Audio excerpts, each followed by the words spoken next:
Okay, so this is a unit that our customer brought in. It's over a year and a half old. So as you can see that it's a lot of tangles and mats in this unit. So I took my time and I worked through all of that. The lace was also overplucked, so she plucked it herself. So we're going to try to fix that as well. So stay tuned and see what we do. So I'm just showing you the matting of the unit. So the unit is matted up, y'all, as you guys can see. So we're going to get all of that out. So this is just me coming back and showing you guys. So I detangled the unit, and I also cut some layers and some bangs into the unit, and then I'm going to wash the unit. So stay tuned to see how this comes out.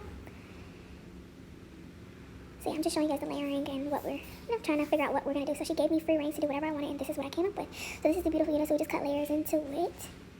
We cut layers into it in the bang. So you guys can see the unit is over a year and a half old. It still has a lot of hair on it. It still has body and movement, and we did the color previous to this, so the color still doesn't change the way how the unit looks, the body, the luster, and nothing.